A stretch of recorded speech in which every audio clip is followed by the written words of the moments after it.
Hi everyone, welcome to ನಮ್ಮ YouTube channel me and you. ಇವತ್ತಿನ special temple run of me and you. ಇವತ್ತು ನಾವು ಬಂದಿರೋ ದೇವಸ್ಥಾನ ಸುಬ್ರಹ್ಮಣ್ಯ ಸ್ವಾಮಿ ದೇವಸ್ಥಾನ. Address BEL circle, next stop Gokul. ಅಲ್ಲಿಂದ ವಾಕಬಲ್ ಡಿಸ್ಟೆನ್ಸ್ ಇದೆ. ಜಾಲಹಳ್ಳಿಯಿಂದ ಮತ್ತಿಕೆರೆ ಬಸ್ಸಲ್ಲಿ ಬರ್ಬೋದು, ಅಥವಾ ಯಶವಂತಪುರದಿಂದ ಡೈರೆಕ್ಟಾಗಿ ಬಸ್ ಸಿಗುತ್ತೆ. ಮಾರ್ಗಶಿರ ಮಾಸದ ಷಷ್ಠಿಯ ದಿನವನ್ನು ಸುಬ್ರಹ್ಮಣ್ಯ ಷಷ್ಠಿ ಎಂದು ಆಚರಿಸಲಾಗುತ್ತೆ. ಅದೇ ದಿನವೇ ಸುಬ್ರಹ್ಮಣ್ಯ ಷಷ್ಠಿ ಎಂದು ಆಚರಿಸಲು ಕಾರಣ ಸುಬ್ರಹ್ಮಣ್ಯ ಜನಿಸಿದ ದಿನ.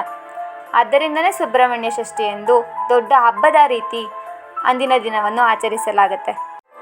ಸುಬ್ರಹ್ಮಣ್ಯ ಸ್ವಾಮಿಯ ಜನನದ ಕಾರಣ ಏನಂತ ಅಂದರೆ, ತಾರಕಾಸುರ ಎಂಬ ಒಬ್ಬ ಅಸುರ ಬ್ರಹ್ಮನ ಬಳಿ ಒಂದು ವರ ಪಡ್ಕೊತಾನೆ.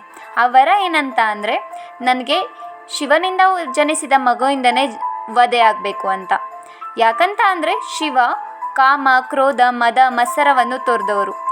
ಆದ್ದರಿಂದ ಅವರಿಗೆ ಪುತ್ರ ಜನಿಸಲು ಸಾಧ್ಯವಿಲ್ಲ ಎಂದು ಪರಮೇಶ್ವರನ ಪುತ್ರನಿಂದಲೇ ನನ್ನ ವಧೆಯಾಗಬೇಕು ಎಂದು ವರ ಪಡ್ಕೊತಾನೆ. ಆ ವರ ಪಡ್ಕೊಂಡ ನಂತರ ಪ್ರತಿದಿನವೂ ದೇವತೆಗಳಿಗೆ ಹಿಂಸಿಸಲು ಶುರು ಮಾಡ್ತಾನೆ.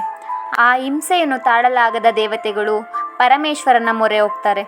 ತಾರಕಾಸುರನನ್ನು ವಧಿಸಲೆಂದೇ ಜನಿಸಿದವರೇ ಶ್ರೀ ಸುಬ್ರಹ್ಮಣ್ಯ ಸ್ವಾಮಿಗೆ ಸುಬ್ರಹ್ಮಣ್ಯ ಎಂದು ಹೆಸರು ಬರಲು ಕಾರಣ, ಸ್ವಾಮಿ ಬ್ರಹ್ಮದೇವರು ಹಾಗೂ ಪರಮೇಶ್ವರರಿಗೂ ಪ್ರಣವಾರ್ತೆಯನ್ನು ಬೋಧಿಸಿದ್ದರಿಂದ ಸ್ವಾಮಿಗೆ ಸುಬ್ರಹ್ಮಣ್ಯ ಎಂದು ಹೆಸರಿಂದ ಕರೆಯಲಾಗುತ್ತೆ.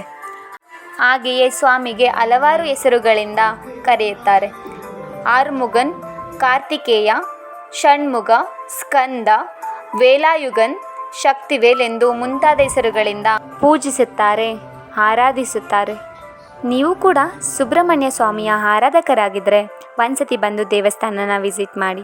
ನಿಮಗೆ ನಮ್ಮ ಈ ವಿಡಿಯೋ ಇಷ್ಟ ಆಗಿದರೆ please support our channel, subscribe ಮಾಡಿ ಆ್ಯಂಡ್ ಲೈಕ್ ಮಾಡಿ, ಕಮೆಂಟ್ ಮಾಡಿ, ಶೇರ್ ಮಾಡಿ. Thank you.